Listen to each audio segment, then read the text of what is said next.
Shalom saudara yang dikasih dalam Tuhan, puji Tuhan. Bersyukur karena hari ini kita boleh sama-sama kembali ada dalam program Bible and Coffee. Melalui program ini saya kembali mengajak setiap umat Tuhan, dimanapun Bapak Ibu Saudara berada, untuk sama-sama kembali merenungkan firman Tuhan. Kita bersyukur di tahun 2025 ini kita ada dalam kasih karunia Tuhan, kita ada dalam anugerah dan kemurahan Tuhan. Itu sebabnya biarlah hidup kita selalu dituntun, dipimpin, diarahkan dalam seluruh ketetapan kebenaran firman Tuhan. Dimanapun Bapak Ibu Saudara berada, saya kembali mengajak setiap kita untuk merenungkan firman Tuhan. Kita berdoa, kita datang kepada Tuhan. Bapak, terima kasih buat setiap hari yang Tuhan nyatakan dalam kehidupan kami. Kami berterima kasih karena kami tahu hari-hari dalam hidup kami adalah karena kemurahan Tuhan, karena kebaikan Tuhan, dan karena kasih karunia Tuhan, sehingga kami boleh ada sampai dengan hari ini. Kami akan kembali merenungkan firman-Mu. Roh Kudus, sampaikan sesuatu bagi kami, urapi kami dengan roh hikmat dan wahyu, sehingga kami mengerti akan kebenaran, dan kami percaya kebenaran ini memerdekakan kami. Dalam nama Tuhan Yesus Kristus kami berdoa. Haleluya. Amin, amin. Puji Tuhan. Saudara dikasih dalam Tuhan, ketika Tuhan akan menunggang balikan kota Sodom, maka Tuhan menyelamatkan Lot oleh karena doa dari pamannya, yaitu Abram. Tuhan menyelamatkan Lot bersama dengan keluarganya, bersama dengan istri, bersama dengan kedua putrinya, anak-anaknya yang perempuan. Saudara yang dikasih dalam Tuhan. Tapi Tuhan kasih kesempatan kepada Lot, saudara dikasih dalam Tuhan, untuk menyelamatkan selain dari orang-orang ini. Siapa lagi? Ya, ternyata ada dua pria yang rencananya akan kawin dengan kedua putrinya ini. Kita lihat kisah ini dalam Kejadian 19 ayat yang ke-14. Keluarlah Lot lalu berbicara dengan kedua bakal menantunya, karena Lot dapatkan kesempatan untuk memberitahukan kepada siapa nih orang-orang ini untuk pergi dari kota Sodom ini, saudara dikasih dalam Tuhan, sebelum Tuhan tunggang balikan kota Sodom ini.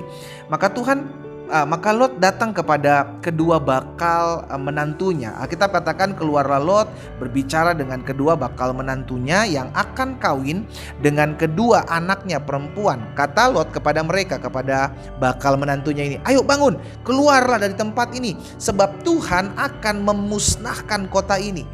Tetapi apa yang terjadi? Alkitab katakan Lot dipandang oleh kedua bakal menantunya itu sebagai orang yang berolok-olok saja, bercanda saja, kayak ngomong apa sih nih calon papa mertua kita, mungkin gitu kan. Nah, ini yang sering kali terjadi ketika kita menginjil, saudara yang dikasih dalam Tuhan, ketika kita menceritakan kasih kebaikan Tuhan kepada orang-orang yang kita rindukan, agar mereka juga turut menerima keselamatan yang berasal dari Kristus.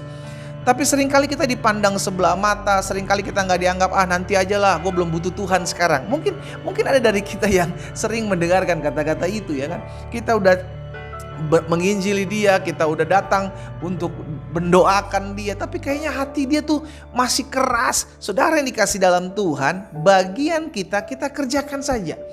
Itu yang dilakukan Lot. Lot berusaha untuk datang kepada kedua bakal menantunya ini untuk memberitahukan bahwa kota ini akan ditunggang balikan. Ayo bangun, keluar dari kota ini. Tetapi respon kedua bakal menantunya ini tidak sesuai dengan apa yang diharapkan Lot. Malah dianggapnya Lot itu sebagai orang yang hanya berolok-olok saja, hanya bercanda saja, omong kosong lah ini dia, gitu kan. Tapi it's okay. Toh bagian kita sudah kerjakan. Saudara yang dikasih dalam Tuhan, kita melakukan apa yang menjadi bagian kita. Kita menginjil, kita memberitakan firman Tuhan, kita mendoakan orang-orang yang perlu kita orang-orang ini untuk diselamatkan oleh Tuhan Yesus. Tetapi pada akhirnya keputusan orang itu, ya, pada akhirnya keputusan orang-orang itulah yang akan menerima Yesus sebagai Tuhan dan Juru Selamat, atau mereka mengeraskan hati mereka. Itu keputusan mereka. Kita nggak usah stres, kita nggak usah down, kita nggak usah terpuruk, kita nggak usah merasa terpukul dengan penolakan mereka. Nggak usah, karena itu bagian mereka, bukan bagian kita. Bagian kita adalah memberitakan firman Tuhan, ya kan. Bagian kita adalah mendoakan mereka agar mereka Tuhan jamah hidup dan hati mereka. Bagian mereka adalah memutuskan untuk mereka menerima Yesus sebagai Tuhan dan Juru Selamat. Kalaupun itu sudah kita kerjakan dan mereka masih menolaknya, itu bukan bagian kita. Satu hal yang perlu kita ketahui, kita tidak bisa merubah hati manusia. Yang sanggup mengubah hati manusia, memutarbalikan hati manusia, hanyalah Allah saja. Tapi bagian kita manusia adalah memberitakan firman Tuhan, memberitakan kasih setia Tuhan bagi orang-orang yang ada di sekeliling kita. Tapi kalau orang-orang tersebut menolak, jangan stres, jangan patah hati, jangan berhenti menginjil, jangan berhenti mendoakan mereka, jangan berhenti untuk bersaksi, memberitakan kabar baik firman Tuhan. Jangan. Kerjakan apa yang menjadi bagian kita, lalu bagian Tuhan adalah menjamah setiap manusia, memutarbalikan hati setiap manusia. Itu sebabnya di tahun 2025 ini kita yang biasa memberitakan kabar baik, kita yang biasa untuk menginjili sesama kita, baik melalui sosial media maupun face to face, ya kan saudara yang dikasih dalam Tuhan. Jangan patah semangat ketika kita ditolak, jangan patah semangat ketika kita merasa dikucilkan, justru jangan patah semangat ketika kita melakukan firman Tuhan, justru kita dimusuhi. Jangan patah semangat. Selalu saya ingatkan, kerjakan saja bagian kita sebagai anak-anak Tuhan. Bagian kita sebagai anak-anak Tuhan menginjil, bagian kita sebagai anak-anak Tuhan bersaksi, bagian kita sebagai anak Tuhan mendoakan jiwa-jiwa yang terhilang, bagian kita sebagai anak Tuhan melakukan firman Tuhan sehingga orang-orang yang belum melihat Yesus boleh melihat Yesus melalui perbuatan-perbuatan kita. Tetap semangat menginjil, tetap kerjakan amanat agung Yesus Kristus, lakukan apa yang menjadi bagian kita karena Tuhan ada bersama-sama dengan kita. Kita berdoa, kita datang kepada Tuhan. Bapa, terima kasih karena hari ini kami kembali diingatkan. Di awal tahun 2025 ini kami bersyukur oleh karena anugerah kemurahan Tuhan.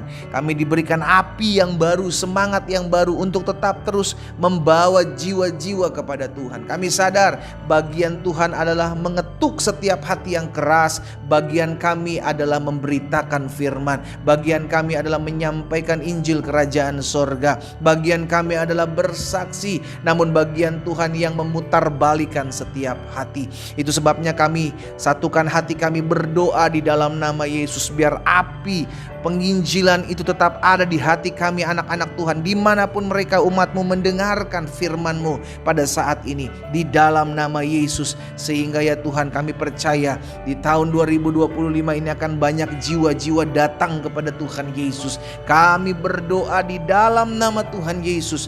Ada kasih karunia, ada kemurahan dan anugerah Tuhan. Kami mau dipakai Tuhan. Kami mau mengerjakan bagian kami. Dan biarlah Tuhan yang mengerjakan bagian Tuhan untuk menyelamatkan dengan kasih karunia-Mu. Terima kasih Bapa, hamba berdoa menyerahkan umat-Mu satu persatu dalam tangan Tuhan yang kuat. Kalau ada yang lemah hari-hari, Tuhan beri kekuatan yang baru. Tuhan bangkitkan semangat yang baru. Kalau ada yang bimbang hari-hari, takut, khawatir, hamba berdoa dalam nama Yesus.